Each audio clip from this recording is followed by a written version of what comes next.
What's up, Zach here, and today I've got the all-new Adidas Adizero Select 3.0. Always been really interested in the Select line. The ones I thought were really good, but the line has kind of always interested me in terms of a kind of workhorse type shoe, and let's see if this one lives up to it. Let's get into it. Now, starting off in the uppers, this is kind of a Jekyll and Hyde. There's some things about the uppers I love, some things I really feel like could have been improved a little bit on. I'll start with what I don't like that much, and that is the heel counter.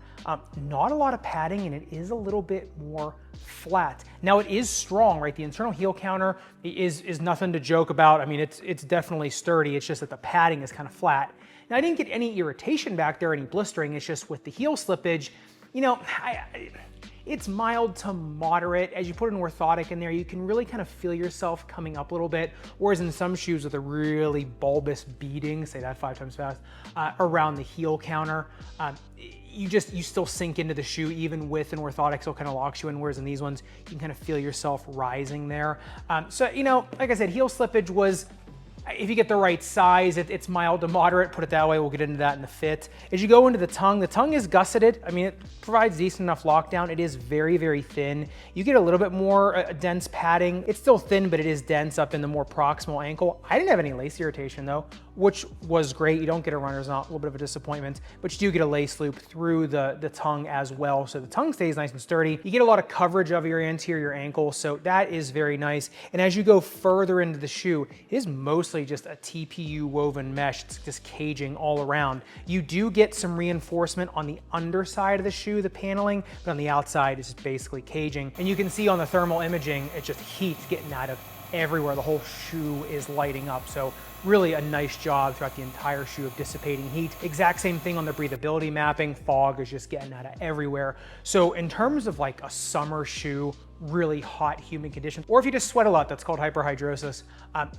you know, these are really a good pickup just to be able to have a nice breezy pair of shoes. And like this thing on the upper durability test though, 10 seconds highest grit sandpaper. Yeah, I mean, the burr makes it all the way through the drag guard. It does not get into that underside paneling that I showed before, but it does start to work even through the TPU. So there is exposed foam. There's a little bit of a bead of rubber that goes all the way around the uppers, a little more containment. That's nice, but I would say dragging or sliding, these things are gonna look a little weird, which is a little bit of a disappointment because the rest of the uppers are perfect for outdoor courts. All right, but speaking of things I love and hate, let's get into the midsole teardown. Now, number one, it is a pretty big slab of light strike, and this light strike is a lot more forgiving than some others I've been seeing recently. It feels much more cookie dough-like. It almost feels like the Anima foam in the Diodora line in the Torneo and the Icon 3. The shank, though, is ridiculous. It crosses 2 zones. It's double thickness, bottom loaded. It's super wide. It is just a super stable shank. Kind of the same thing you get in the Hardens. Just this shoe is not going anywhere in terms of torsional stability in the shoe if you get the right size. We'll get into that, like I said. We do get some break points here in the forefoot with the light strike. Like I said, the light strike underfoot feels a lot better in these than some other Adidas shoes. And I do like how the light strike was used in these. Try to just keep the shoe bottom light. You know, this is kind of where I like light strike. I'm not the biggest fan of light strike in general. I think I've made that clear in a lot of videos, but I do like the way it's utilized in this one. And light boost would have been cool too, but that's, you know, here nor there. Like I said, I do like it though when they use light strike in a more workhorse type shoe. Other thing on the bounce height test, really no surprise, 33 centimeters in the rear foot, 30 in the forefoot. The one thing I'll tell you is this was even after the first use, not even playing basketball, just when I break these in, walking around my office, seeing patients, I was already getting some creasing in the midsole. Light strike does that. You get some very early creasing. That's because light strike, the compliance of it, it's not as elastic sometimes. Like I said, it is incredibly light and an incredibly stable foam, especially going side to side. But those are just, like I said, the kind of pros and cons of these. Overall, though, I do think the midsole setup is, for the shoe especially, almost pitch perfect. Speaking of that midsole foam, I just want to let you know we actually do have the black on smoke gray colorway of the Xenon Zen Slide now available, and it is in expanded sizes for all colorways. We also have the little bit of a retooled dorsal retention strap, which just has a little bit more angulation here in the proximal aspect to get that break-in time down a lot, so you can get these more custom fitting quicker. So if you want to check these out, especially the new colorway, Leave a link in the description below. All right, but getting into the outsole tread, this is a full-length tread pattern of all herringbone. It is pretty thin herringbone. It's pretty shallow as well. You do get a lateral flange that's made of pretty thick outsole rubber right here. But on the grip test ramp, it doesn't slip till 43 degrees, and that static grip really matched up with the dynamic grip of these things. Number one, if they did pick up dust, it wasn't showing. I just never slipped in these. This was one of the few shoes recently that I've just never slipped. It didn't matter if I was on the engineered vinyl of my office, real hardwood of the community center, or the dustiest court known to man here in my warehouse. These shoes just didn't slip. It's just super confident and consistent grip, which I just thought was awesome. Look at these things on the speed ratio. They come in at a 2.38 shank score of 0.4, brings that up to a 2.78. And once again, I think if you've got the right fit for them and an orthotic in them, I do think that is pretty accurate. They're pretty light, breezy feeling shoes. They grip incredibly well. Their push-off power is incredibly good with the shank. But the light strike is light enough. You don't get a ton of snap from the light strike. It's better than some others, but just the shoe as a whole, actually, yeah, it's a decently speedy shoe.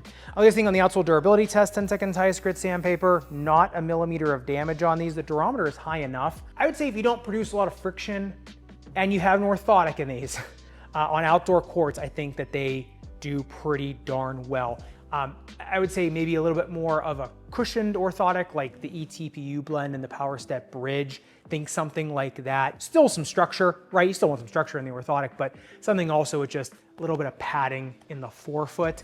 And I think that these are fine for outdoor courts. Like I said, as long as you don't produce a ton of friction and you're sliding back and forth, because even though the tread resists wear and this full length tread pattern, it is still shallow.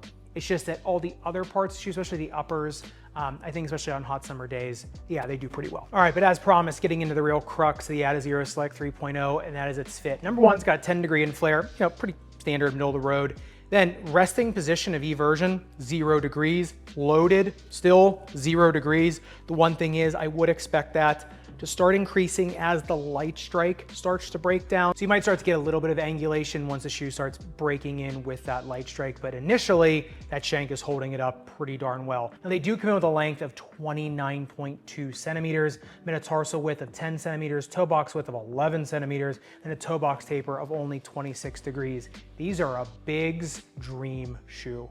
Pretty much, right? The taper isn't too bad, and the tarsal width is pretty generous. The toe box width is pretty generous. The inflare isn't terrible. So the thing is they're long. So I'd say if you're a narrow foot or a medium foot, you can go down a size on these things. That'll lock them in so much better.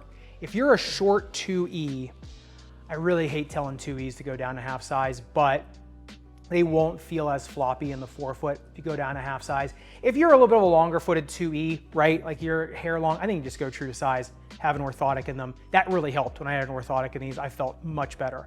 Now my foot, like I said, is inflared a little bit, so it kind of artificially is short for my standard size.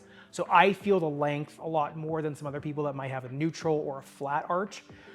So take that what you will. A 4E, it's a great shoe for a 4E, so I wouldn't be going down a half size, but if you are a 4E, maybe throw an orthotic in there, some moleskin under the tongue, or somewhere just to kind of keep you not moving around in the shoe.